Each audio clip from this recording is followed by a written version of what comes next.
चलिए आज हम पढ़ते हैं graph of trigonometric function. Important topic है ये क्लास 12th के लिए भी और आगे की क्लासेस के लिए भी। ठीक है, तो इसको अच्छे से समझेंगे। तो जितने भी फंक्शन हैं, सही ट्रिग्नोमेट्रिक फंक्शन है, उनका ग्राफ ड्रॉ कैसे करते हैं। ठीक है, तो ग्राफ ड्रॉ करने के लिए तो सबसे पहले आपको सीखना पड़ेगा उसकी डोमेन एंड रेंज क्या होती है, या डोमेन रेंज कैसे निकालते हैं, आपको याद करनी पड़ेंगी। ठीक है, तो समझते हैं उनको। पहले तो देखो डोमेन रेंज होती क्या है। डोमेन का मतलब है कोई फंक्शन है, जैसे कोई फंक्शन x में है, y equal to F X है। ठीक है, तो इस फंक्शन में x की वैल्यू क्या क्या हम पुट कर सकते हैं जिसके लिए फंक्शन डिफाइंड हो। डोमेन की डेफिनेशन ही यही है कि सेट ऑफ, इसी के लिए बात कर रहा हूं, set of all values of x eight which function is defined. मतलब हम x की वैल्यू क्या पुट कर सकते हैं जिसके लिए फंक्शन हमारा क्या हो, डिफाइंड हो। ठीक है, तो वो सारी वैल्यूज, x की सारी वैल्यूज को हम क्या बोलेंगे, डोमेन बोलेंगे। अच्छा, रेंज क्या होता है, जो हम x की वैल्यू पुट करते हैं फंक्शन में जिससे y की वैल्यू निकलती है उसको हम रेंज बोलते हैं। यानी set of all values of y, यानी इस पर्टिकुलर फंक्शन के लिए जो x की वैल्यूज होंगी वो डोमेन हो जाएंगी और y की वैल्यूज होंगी वो क्या हो जाएंगी, रेंज हो जाएंगी। ठीक है, आगे समझ में। ठीक है, तो हमने 6 फंक्शन पढ़े हैं। पहला है sin x, cos x, tan x, cot x और sec x, लास्ट है cosec x। ये आपको याद करने हैं। ठीक है, इन सब की डोमेन रेंज याद होनी चाहिए, इंपॉर्टेंट है आगे क्लास के लिए भी और 11th के लिए तो है ही है। रफ कर दूं डोमेन एंड रेंज, क्योंकि ये नहीं आएंगी तो ना तो आप ग्राफ सीख पाओगे और ट्रिग्नोमेट्री में आपको दिक्कत भी रहेगी, इसलिए आपको ये और याद करना है। ठीक है, क्योंकि इस कॉन्सेप्ट के बाद जितने भी आप ट्रिग्नोमेट्री के फॉर्मूले वगैरह पढ़ेंगे वो सब इजी लगेंगे। ठीक है, तो सबसे समझने वाला लास्ट टॉपिक यही है, ग्राफ कैसे ड्रॉ करते हैं। ठीक है, तो sin x की डोमेन, तो आप खुद सोच के देखो यहाँ पे x की वैल्यू हम क्या पुट कर सकते हैं। आप ऐसे फंक्शन में कुछ भी पुट कर सकते हो। यहाँ पे इसकी डोमेन भी r हो जाएगी और इसकी भी डोमेन cos x की भी r हो जाएगी। आप देखेंगे यहाँ पे x की कुछ भी वैल्यू पुट कर दो, 1 2 3 4 9 मतलब इनफाइनाइट तक कुछ भी, और नेगेटिव भी कर सकते हैं, 0 भी कर सकते हैं। सब के लिए डिफाइंड होती है दोनों फंक्शन। ठीक है, अच्छा tan x की हम बात करें तो tan x एक्चुअल में होता क्या है, tan x होता है sin x upon cos x। ठीक है, तो अब यहाँ देखेंगे कि अगर मैं यहाँ पे कुछ भी पुट कर दूँ, वैसे तो यहाँ पे भी हमें लग रहा है कि x यहाँ पे भी r हो जाएगा, लेकिन ये इसकी वजह से फेल हो जाएगा। कैसे, आप देखो नीचे cos x आ रहा है और किसी भी नंबर में डिनोमिनेटर में अगर 0 आए तो उसके लिए फंक्शन डिफाइंड हो नहीं सकता। आप सोच के देखो, अगर मैं यहाँ 0 पुट कर दूं तो any number upon 0 not defined होता है ना।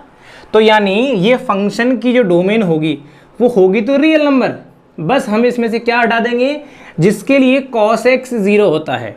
यानी इस केस में cos x not equal to 0 होना चाहिए, है ना। आ रहा समझ। यानी tan x के लिए हमने क्या किया, जो नंबर डिनोमिनेटर में लिखा है उसको लिख दिया इट मस्ट नॉट बी 0, ये तो कर दिया। तो अब आप ये देखो cos x 0 होता कहाँ है, हमने जब पढ़ा था sin x 0 कहाँ होता था, x एक्सिस पे, और cos x 0 कहाँ होता था, y एक्सिस पे, और y एक्सिस पे क्या होता था, ऑड मल्टीपल ऑफ π/2, याद है। तो cos x उन वैल्यूज को माइनस कर देंगे जिसके लिए हमारा cos x क्या है, 0 है, तो उसके लिए क्या करा, 2n + 1 π/2। याद आया, याद है।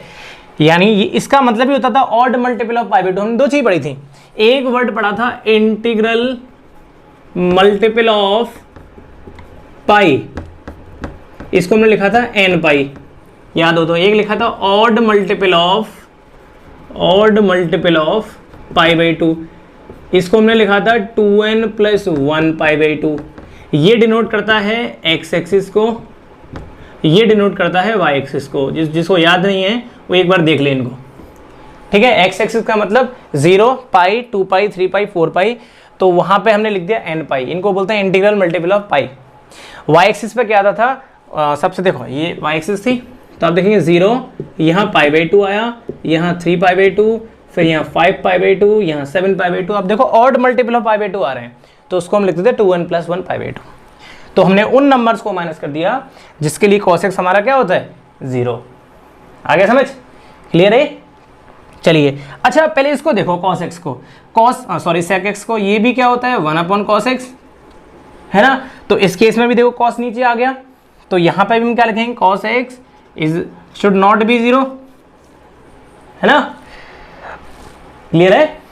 तो इसकी भी सोच के देखो डोमेन क्या हो जाएगी, r minus 2n plus 1 pi by 2, या फिर हम ऐसे बोल सकते हैं all real numbers other than except odd multiple of pi by 2, clear. चलिए अब cot x की बात करते हैं, इसको खुद निकालो। वैसे क्या होगा बताओ, जैसे cos x upon sine x, है ना, cos x upon sine x। अच्छा साइन x कहाँ जीरो नहीं होता, वैसे यहाँ पे देखो साइन x जीरो नहीं होना चाहिए, तो साइन x कहाँ जीरो होता है, पहले आप ये देखो कहाँ जीरो होता है, x एक्सिस पे, और x एक्सिस पे हमने क्या लिखा था, इंटीग्रल मल्टीपल ऑफ पाई। तो इसमें से क्या माइनस करेंगे खुद सोचो, r माइनस एन पाई, यानी जिस पे जीरो था साइन वो कर दिया। और ये वाला देखो इसका भी क्या हो जाएगा, r माइनस एन पाई। अब समझ में आ गया होगा इसमें से माइनस क्यों नहीं किया, क्योंकि ये इसमें तो डिनोमिनेटर कुछ है ही नहीं, आ गया समझ। चलिए ये डोमेन है आपको याद करनी है, ठीक है, ये 12th में भी काफ़ी हेल्प करेंगी, देख लेना, ठीक है। आगे समझ, ये सब क्लियर हो गए चारों, ठीक है ना। रेंज समझते हैं, रेंज में क्या है भाई, मतलब जो हमने डोमेन था, हमने जैसे रियल नंबर सारे जो पुट कर दिए, पुट करने के बाद पूरे साइन फंक्शन की वैल्यू क्या निकल के आएगी, आपको ये देखना है। तो आप कुछ भी पुट करना, साइन एक्स की जो मिनिमम वैल्यू आती है वो -1 आती है, और मैक्सिमम जो आती है 1 आती है, तो उनके बीच में सारी वैल्यू आएगी। तो आपने पढ़ा हुआ क्लोज्ड इंटरवल -1 से 1, ये पहले तो ये समझिए क्या है क्लोज्ड इंटरवल। इसका मतलब ये है वो सारे रियल नंबर, अगर मैं नंबर लाइन बनाऊं 1 0 -1 ऐसे ही पूरी, तो इसका मतलब है -1 से लेकर के +1 तक के सारे रियल नंबर, इनके बीच के भी सारे नंबर। तो sin x और cos x की रेंज क्या होती है, -1 से 1 तक के सारे बीच के नंबर। ये क्या डिनोट करता है, ये है क्लोज्ड इंटरवल। अगर मैं इसको ऐसे लिख देता -1 से 1 तक, इसका मतलब इसमें -1 और 1 इंक्लूड नहीं है, इनके बीच के सारे नंबर। मैंने यहाँ क्या लिखा, क्लोज्ड इंटरवल, बड़ा ब्रैकेट लगाया, इसका मतलब है -1 से 1 के बीच के सारे नंबर, और ये दोनों भी इंक्लूड हैं। और इसको नंबर लाइन पर डिनोट करते थे, यहाँ पे बनाते थे हॉलो सर्कल, याद है, ये वाला ब्रैकेट -1 से 1 तक, इसको बोलते हैं ओपन इंटरवल। आगे समझ, यानी साइन एक्स की रेंज क्या होती है, -1 से 1 तक के बीच के सारे नंबर विद -1 एंड 1, ठीक है। चलो जी, cos x की भी यही होती है। अब इनका समझना भाई, आप देखेंगे r minus 2n plus 1 pi by 2 इसकी क्या थी, डोमेन था इसका tan x का और cot x का, tan x का सॉरी, है ना। तो इसकी रेंज क्या होती है, आप कुछ भी पुट कर रहे हैं, इसकी रेंज आती है r। एक्चुअली जब ये ग्राफ पढ़ेंगे तब समझ में आएगा इसकी रेंज कैसे आती है दोनों की r, ठीक है। r को ही हम बोलते हैं -∞ से लेकर के +∞, एक ही बात है। इसका मतलब हो गया सारे के सारे रियल नंबर। अरे भैया नंबर लाइन बनाते हैं ना, तो सबसे इधर क्या होता है -∞, सबसे इधर क्या होगा +∞, तो पूरी नंबर लाइन आ गई, तो इसलिए लेती है रियल नंबर, या फिर -∞ से लेकर के +∞ तक, ठीक है। सेम प्रोसेस में है, इसको भी लिखेंगे -∞ से +∞ तक, ठीक है। चलिए अब इसकी बात करते हैं, ये समझना अच्छे से। इसकी जो रेंज निकलेगी, इसकी होगी -∞ से लेकर के -1, ये यूनियन +1 से ∞। याद करनी है आपको, इसका क्या मतलब है, इसका मतलब है जैसे अगर मैं नंबर लाइन बनाऊं, तो यहाँ देखो 0 हो गया, यहाँ +1 है, यहाँ -1 है, यहाँ -∞, यहाँ +∞। तो इसकी रेंज का मतलब है -1 इंक्लूड करके ये सारी वैल्यू इधर की, और इधर से ये वाली वैल्यू। आगे समझ, ये भी सेम है, दोनों की सेम है। मतलब sec x की और cosec x की रेंज क्या है, -1 से सारी इधर की छोटी वैल्यूज और +1 से सारी बड़ी वैल्यूज, ठीक है। आगे समझ, चलो ये ग्राफ से समझेंगे कैसे निकल के आता है, ठीक है। चलो नोट कर लें, और ये याद भी करनी है, ध्यान रखना। चलो अब समझते हैं इनके ग्राफ कैसे ड्रॉ करते हैं। चलिए मैंने इसके दो ले लिए एक साथ, sin x और cos x। तो आपको वैल्यूज तो याद होंगी 0 से 2 पाई तक। पहली बात तो ये है कि अगर आप ग्राफ ड्रॉ करना नहीं आता तो आपको 4-5 वैल्यू सीखनी पड़ेंगी जो 10th क्लास वाली थी, 0 है ना, 30, 45, 60 और 90, ठीक। चलो जी बनाते हैं, कैसे ड्रॉ होगा देखते हैं। यहाँ 0, ठीक है, यहाँ π/2 मतलब 90, यहाँ पाई, फिर ये 3π/2 और ये 2π। इधर लेंगे तो लेफ्ट हैंड साइड में इधर माइनस पाई और ये माइनस 3 पाई बाई 2 और ये माइनस का 2 पाई, है ना। आगे भी चलेगा, आगे भी चलेगा। 2 पाई के बाद 5 पाई बाई 2, ठीक है, 3 पाई, ऐसे चलेगा आगे। अच्छा एक बात बताओ, ये 0 डिग्री है ना, या 0 रेडियन, रेडियन में लिखे सारे, रेडियन हो गया। तो साइन 0 की वैल्यू कितनी होती है? साइन 0 की वैल्यू 0 होती है, ये 0 ही बनेगा। ये y है, y मतलब fx, ठीक। ये 0 है। साइन पाई की वैल्यू कितनी होती है? 1। तो 1 मैं मान के चल रहा हूँ यहाँ पे, थोड़ा ऊपर मान लो, 1 यहाँ होगी। साइन पाई x एक्सिस है, फिर ये 0 होगा, ठीक। अच्छा साइन 3 पाई बाई 2 मतलब साइन 270, y एक्सिस है, y एक्सिस पे x की वैल्यू, फंक्शन की वैल्यू -1 होती है, तो ये इधर आ जाएगा -1, ठीक। 2 पाई भी फिर 0 होगी, फिर आगे बढ़ाएंगे, फिर ये 1 आ जाएगा ऐसे, फिर 0 आ जाएगा। इधर देखें आप, इधर साइन -पाई बाई 2 की वैल्यू कितनी होगी? -1 होगी। साइन पाई की 0, -3 पाई बाई 2 की +1, इधर से फिर ये 0। अब वैल्यू निकालना सीखे थे ना कल, उससे वैल्यू निकालना। अगर आप इसका ग्राफ ड्रॉ करोगे तो ऐसे आएगा कुछ, ये फिर ये 1 था, यहाँ देखो 0 आ गई फिर से, फिर ये -1, फिर यहाँ 0 आ जाएगा। मतलब ग्राफ कुछ ऐसे बनेगा, फिर से आगे वही रिपीट होगा। नीचे देखेंगे तो इधर से फिर ये 1 को टच करते हुए ऐसे, फिर ये ऐसे। तो आप देख रहे होंगे, अगर मैं यहाँ से स्टार्ट करूँ तो ग्राफ पहले ऐसे बना, एक पूरी वेव बन गई, है ना। आगे फिर करेंगे, फिर से पूरी वेव बनेगी। तो यानी आपने देखा इस फंक्शन में 2 पाई के बाद, यानी 2 पाई के इंटरवल के बाद ये रिपीट हो रहा है। इधर भी हो, इधर भी देखो 2 पाई के इंटरवल के बाद रिपीट हुआ। समझ में आ रहा है? यानी ग्राफ तो इसका ये हो गया, लेकिन 2 पाई इंटरवल के बाद ये रिपीट हो रहा है। तो उसका जो पीरियोडिक टेबल है, मतलब पीरियोडिक इंटरवल है, इंटरवल, वो क्या हो जाएगा? 2 पाई। इसका मतलब क्या है? फंक्शन 2 पाई रेडियन की बात करें या 360 डिग्री की बात करें, उसके बाद जो ग्राफ है वो रिपीट होना स्टार्ट कर देता है, ठीक है। अगर आप ग्राफ ड्रॉ करेंगे, ग्राफ कैसे करेंगे? ये 0 से ऐसे बनता है, ऐसे बनता है साइन का ग्राफ। पीछे ड्रॉ करेंगे तो ऐसे, जहाँ जहाँ टच कर रहा है वो क्या है? एक्स एक्सिस होंगी, क्योंकि एक्स एक्सिस पे साइन क्या होता है? 0। सबसे पहले एक्स एक्सिस पे क्या आएगा? 0, तो यहाँ 0 हो गया। उसके बाद एक्स एक्सिस पे क्या आता है? पाई, तो पाई पे 0 हो गया। फिर 2 पाई पे 0 हो गया, ठीक है। हमने रेंज क्या सीखी थी? +1 और सॉरी -1 से +1। तो आप देखेंगे इसकी जो मैक्सिमम वैल्यू है इधर टॉप पे, ये कितनी जा रही है? 1 से ऊपर नहीं जाएगा कभी। ये 1, ये भी 1, ये भी 1। जो मिनिमम वैल्यू है वो क्या है? -1। और आप देखो बीच की बहुत सारी वैल्यू ये रही, ये वैल्यूज है ना। तो इसीलिए साइन की जो रेंज होती है -1 से 1 तक होती है। मतलब -1 और 1 तो है ही, तो वो बीच की भी सारी वैल्यूज आ रही हैं। आ रहे समझ? चलिए अगर हम कॉस की बात करें, कॉस का भी इसी में देखते हैं कैसे करेंगे। इसको दूसरे मार्कर से ड्रॉ कर देता हूँ। कॉस एक्स में और साइन एक्स में क्या फ़र्क है? आप देखेंगे साइन में क्या होता था? साइन 0 की वैल्यू 0 होती थी, है ना। कॉस में बस ये फ़र्क है, कॉस 0 की 1 होती है और पाई बाई टू की 0 होगी। तो अब देखो ये कर्व जैसे मैंने यहाँ से स्टार्ट किया ना, ये वाला यहाँ से स्टार्ट होगा, देखना कैसे। अब क्या आएगा इसके पास? 0। देखो 0, पाई बाई टू, फिर ये 0 वैल्यू हो गई। फिर पाई पे कितनी हो जाएगी? -1, तो -1 यहाँ आ जाएगा। आ रहा है समझ? फिर 3 पाई बाई 2 पे कितना हो जाएगा? 0, क्योंकि cos 3 पाई बाई 2 की वैल्यू कितनी होती है?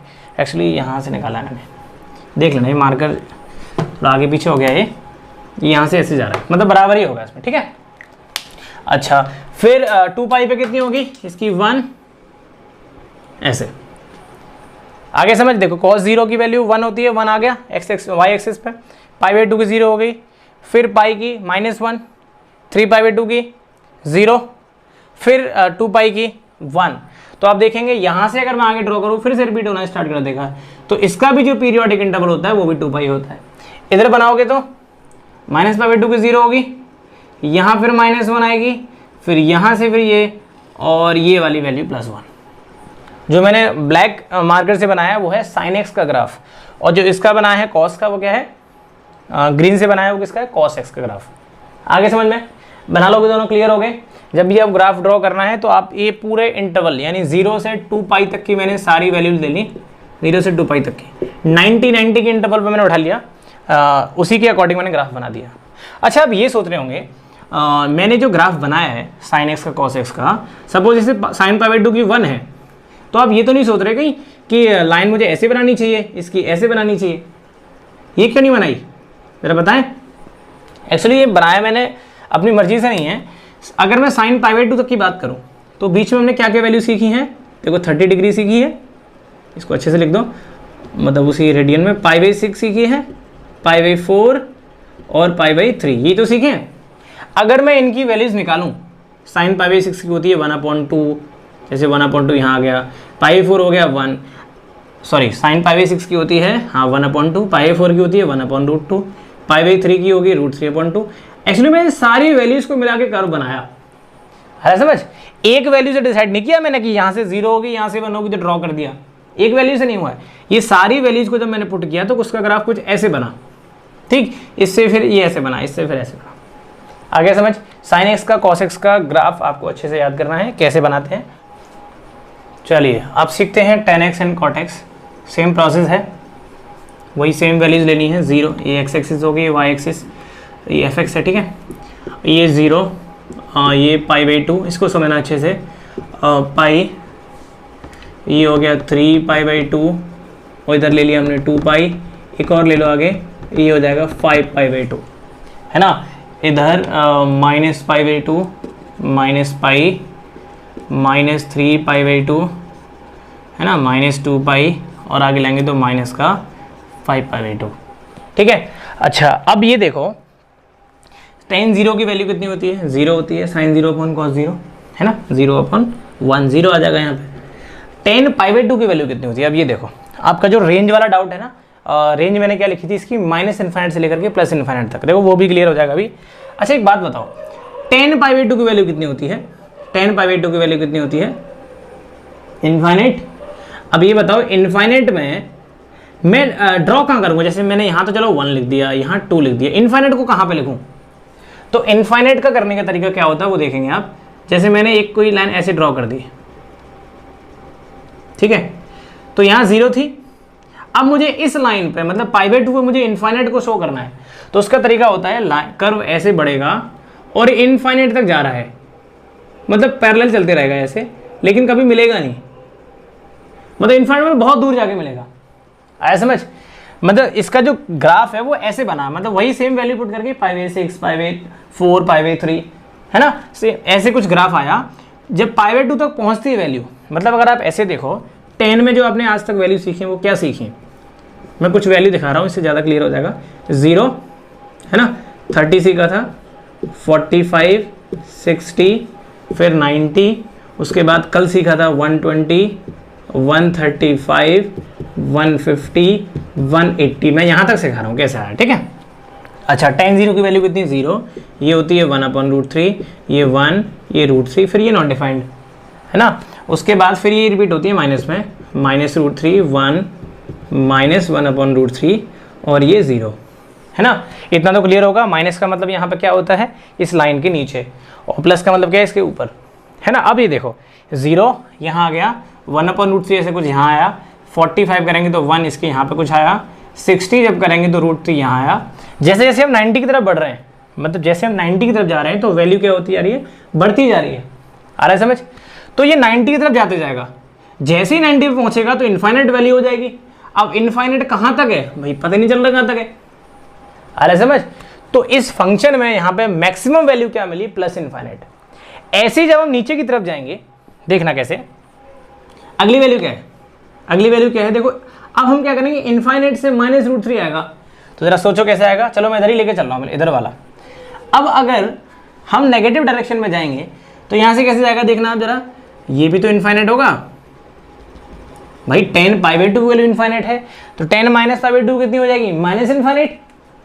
अरे भाई tan 90 की वैल्यू आपने क्या सीखी, ये tan -90 की वैल्यू कितनी होगी इसकी, तो देखो पहले tan -θ क्या होता है, -tan θ, तो इसकी आ जाएगी -∞। तो ग्राफ सेम बनेगा लेकिन बनेगा नीचे की तरफ। तो आप देखेंगे यहाँ से फिर इसको ऐसे बन जाएगा, कहाँ तक, ये कभी मिलेगा नहीं इससे, इस लाइन से कभी ड्रॉ नहीं होगा, आया समझ। इसकी बात करते हैं, tan पाई पे वैल्यू कितनी होती है, tan पाई पे होती है 0, sin π/cos π 0/1, ठीक है, ये 0 हो जाएगी, sin π से cos π की -1 होती है। तो आप यहाँ से ड्रॉ करेंगे तो देखो यहाँ से वैल्यू बढ़ेगी, अगर आप थोड़ा और दिमाग लगाएं क्वाड्रेंट की बात करते हैं, first, second, third and fourth, तो 0, π/2, पाई, 3 π/2 और 2 पाई। फर्स्ट क्वाड्रेंट में 10 पॉजिटिव होता है, थर्ड में पॉजिटिव होता है। मतलब 0 से पाई में देखो कर्व ऊपर आया, और पाई से 3 π/2 में भी कर्व ऊपर आएगा, इस बीच में नेगेटिव आएगा। देखना कैसे, अब मैं पाई से ऊपर की बात कर रहा हूँ, पाई सेम ग्राफ होगा इसमें, वही लाइन बना दो आप, फिर ये बनेगा ऊपर की तरफ, टच नहीं होगा, ठीक है। अच्छा, अब नीचे की तरफ करेंगे तो अब देखो ये नेगेटिव आना चाहिए, तो नेगेटिव मतलब नीचे की तरफ, ये आए समझ, सेम आगे बनेगा भाई, यहाँ से नीचे की तरफ जाएगा, और अब ये यहाँ से ऊपर की तरफ। इसमें भी आप देखेंगे तो ये ऊपर और यहाँ से नीचे 3 π/2 का। आए समझ, आया नहीं आया? 10x का ग्राफ है। आप देखेंगे यार रिपीटेशन कब हो रहा है, तो आप देखो मैं 0 से पाई तक की बात करूँ तो ये और ये बना, पाई के बाद देखो फिर रिपीट होना स्टार्ट हो गया।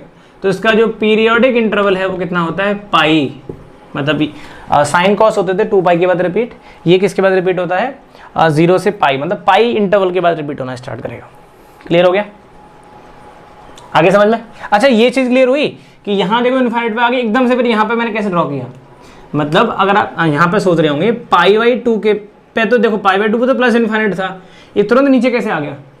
अरे आप ये सोचो, अब इन नंबर्स की बात करो बस, तो जब √3 से इनफाइनाइट पहुंचा, देखना √3 से इनफाइनाइट पहुंचा, सपोज यहाँ √3 होगा, है ना, ये इनफाइनाइट होगा, अगला इसके बाद इनफाइनाइट आया तो ऊपर इधर ड्रॉ हुआ। आप सोचो इनफाइनाइट से -√3 आया, तो इसके जस्ट बाद जो वैल्यूज होगी वो नेगेटिव होती चली गई, आ रहा समझ, इसके बाद नेगेटिव वैल्यू होती चलेगी। अब आप देखेंगे नेगेटिव के बाद 0 की तरफ जा रहा है, तो यानी नेगेटिव वाले पार्ट से फिर 0 की तरफ आया, फिर आप देखेंगे थर्ड क्वाड्रेंट स्टार्ट हो जाएगा, तो 0 से कहाँ तक जाएंगी, प्लस इनफाइनाइट तक जाएंगी, तो ये 0 से फिर प्लस इनफाइनाइट तक गई, आया समझ। उसके बाद आप देखेंगे फिर ऐसे आया। क्लियर हो रहा है, ठीक है। अब बात करते हैं कॉट की, कॉट का भी इसी बना दूं, कैसे बनेगा कॉट का, स्टार्ट कहाँ से होगा, कॉट का स्टार्ट यहाँ से होगा। कॉट 0 की वैल्यू कितनी होती है, cos 0 अपॉन sin 0, मतलब कितना 1/0, मतलब इनफाइनाइट से स्टार्ट होगी। ये जो हमने लाइन ऐसे बनाई थी, इसमें स्टार्ट होगा यहाँ से, तो कर पाओगे? चलो मैं दोबारा बता रहा हूँ उसका, है ना, ये नोट करो।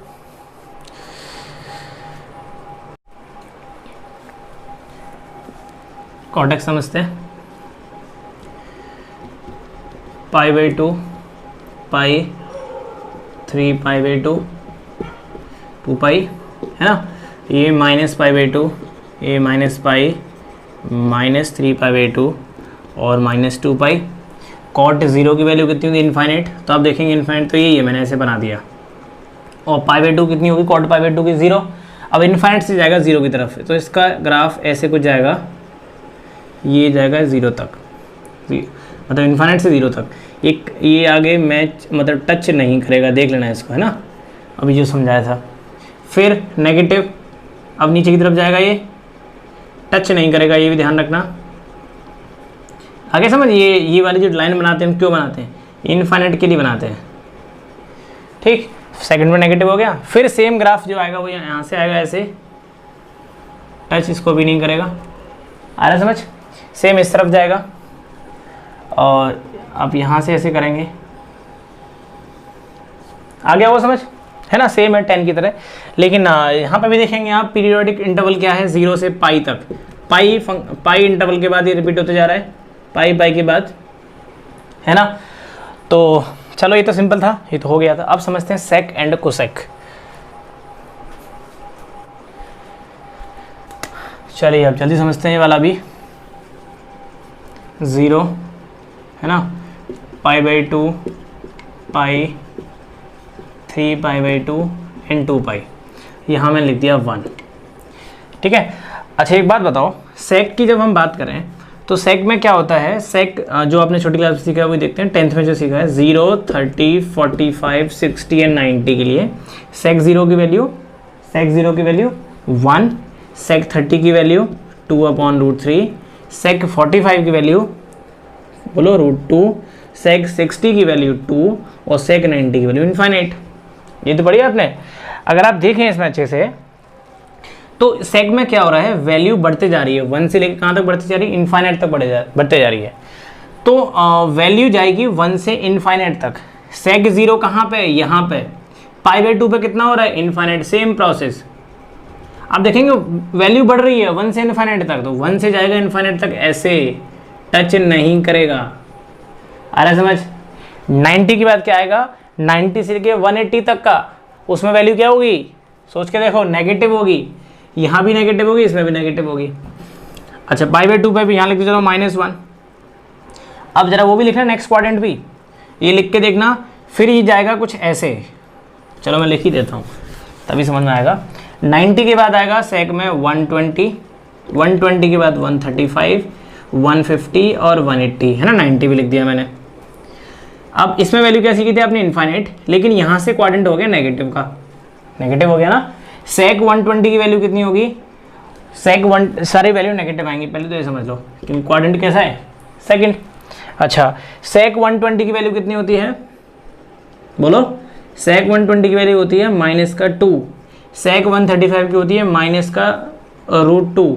ये हो गई -2/√3। और सेक 180 की वैल्यू फिर से हो जाएगी 0, है ना, सॉरी 0 नहीं, -1। तो आप देखेंगे इनफाइनाइट से आएगा ये, तो पहले नीचे ले जाओ इसको, -1 तक देखना ढंग से, इनफाइनाइट से कहाँ तक जा रहा है, -1 तक, लेकिन नेगेटिव डायरेक्शन में है। तो देखना ये कैसे जाएगा, ये -1 तो यहीं तक तो है, π/2 -1 है, तो कर्व कुछ जाएगा नीचे से, जाएगा इनफाइनाइट से ऐसे जाएगा। आया समझ, क्लियर हुआ। अच्छा, फिर से अलग क्वाड्रेंट में क्या होगा, फिर जाएगा इनफाइनाइट तक। आप आगे वैल्यू पुट करोगे तो वो जाएगा -1 से इनफाइनाइट तक, वो भी नेगेटिव, क्योंकि थर्ड क्वाड्रेंट भी है। थर्ड में जब कुछ ऐसे जाएगा, फिर टच नहीं करेगा। फोर्थ में पॉजिटिव हो गया। इसमें क्या होगा, इसमें जाएगा कहाँ से कहाँ तक, बोलो, इसमें कहाँ से कहाँ तक जाएगा, इसमें जाएगा इनफाइनाइट से 1 तक, क्योंकि cos 2π की वैल्यू कितनी होती है, 1 होती है, वो भी पॉजिटिव, फोर्थ में पॉजिटिव होगा, तो कर्व जाएगा कुछ ऐसे करके। कुछ आ रहा है समझ। इस तरफ करना -π/2, तो फिर जाएगा कर्व ऐसे, और -π/2 इनफाइनाइट होगा, तो फिर से यही प्रोसेस। ऊपर क्यों बनाया, देखो 0 से -π/2 तो क्या होता है, फोर्थ क्वाड्रेंट होता है, नेगेटिव डायरेक्शन है, क्लॉकवाइज, तो फिर ये ऊपर बन गया। तो आप देख रहे हैं ऐसे कुछ बनते जा रहा है, ऐसे ऐसे, फिर ये आगे ऐसे जाएगा, आगे समझ। अब याद करो हमने इसकी रेंज क्या लिखी थी, इसकी रेंज लिखी थी हमने -इनफाइनाइट से -1 यूनियन 1 से इनफाइनाइट। अब देखना जरा, इसका मतलब होता है -इनफाइनाइट से -1। तो अगर आप नीचे की तरफ देखें तो सारी वैल्यूज आ रही है -1 से छोटी, इसका मतलब ये -1 से छोटी, तो -1 से छोटी सारी वैल्यूज भी आ रही हैं, और 1 से सारी वैल्यू बड़ी आ रही हैं, तो 1 से सारी बड़ी वैल्यू ऊपर की तरफ हो गई। यहाँ पर देखो कोई वैल्यू नहीं आ रही, आए समझ। अच्छा, अब हम क्या करते हैं, सेक में और कॉस के में, सेक में और कॉस के में दोनों में रिलेशन लेके आते हैं, क्या होगा जरा देखना। सेक में और कॉस में क्या होगा, सेम, ध्यान रखना सेम कर्व होता है कॉस का सेक का, बस पलट देते हैं। यहाँ पे हुआ ना, तो इसको ऐसे कर दो, ये हुआ, इसको ऐसे कर दो, ठीक है। इसके बाद नीचे की तरफ जा रहा था, तो इसको यहाँ ले आओ, फिर इसको यहाँ कर दो, फिर ऐसे जा रहा है तो इसको ऐसे कर दो। देखो सेम कर्व है, उसका ऐसे बनेगा ऊपर की तरफ। यानी अगर आपको कॉस से सेक का बनाना है, तो जहाँ वैल्यू 1 होती है ना, वहाँ से नीचे की तरफ जाता है, उसको ऊपर की तरफ कर देते हैं बस। यहाँ से देखो ये ऊपर की तरफ जाता था कॉस का, ये अब नीचे की तरफ चला जाएगा। आगे समझ, कोसेक कर पाओगे अपने आप। कोसेक का अगर मैं इसी में बनाऊँ, ग्रीन से बनाऊँ, तो कैसे बनेगा, तो कोसेक 0 कितना होता है, इनफाइनाइट। कोसेक 0 इनफाइनाइट होता है, मतलब कहाँ से स्टार्ट होगा ग्राफ, कुछ ऐसे बनना स्टार्ट होगा, ये है ना, और लास्ट में वैल्यू कितनी है, कोसेक 90 की 1। फिर ये ऊपर सेकंड क्वाड्रेंट में पॉजिटिव होता है, ये कुछ ऐसे जाएगा, इसमें यहाँ पे लाइन आएगी, तो ये जाएगा ऐसे। अरे समझ, एक्चुअली अगर देखें इसके यू से बन रहे हैं ना, यू शेप जो आ रही है, इसमें यहाँ से यू शेप आएगी, फिर नीचे की तरफ ऐसे जाएगी। आ रहा है समझ, छोटा सा बना दूँ, देखो ऐसे कुछ बनेगा, ये 0, ये π/2, ये पाई, है ना, ये 3π/2 और ये 2π। आप देखें कोसेक में 0 से π/2 तक, इनफाइनाइट से जाएगा 1 तक, ये 1 है, तो इनफाइनाइट से 1 तक जाएगा कुछ ऐसे, मतलब ऊपर देख लेना ये वाला, है ना। इसके π/2 से पाई तक फिर से पॉजिटिव वैल्यू होती है, जाएगा इनफाइनाइट तक ऐसे, ठीक है, इन्फिनिट ये कर दिया। अब क्या होता है, जो कोसेक है वो थर्ड और फोर्थ में कैसा हो जाता है, नेगेटिव हो जाता है।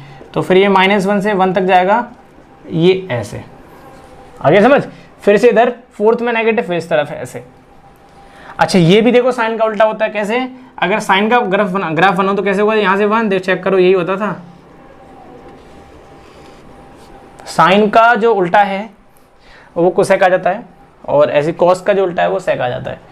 आगे समझ। चलिए ये तो हो गए हमारे ट्रिग्नोमेट्रिक फंक्शंस के ग्राफ, ठीक। और लास्ट एक्सरसाइज में हमने किए थे trigonometric functions of allied angles, ठीक है। ये तो अलग से कॉन्सेप्ट हो गया। अब हम नेक्स्ट वीडियो से करेंगे एनसीईआरटी की एक्सरसाइज नंबर 3.3, ठीक है, जो कि पूरी फॉर्मूला बेस्ड है, उसके अलग से फॉर्मूले हैं वो भी देख रहे हैं, और ये पुराना जो पढ़ा है वो भी हेल्पफुल रहेगा उसके लिए, ठीक है। चलिए।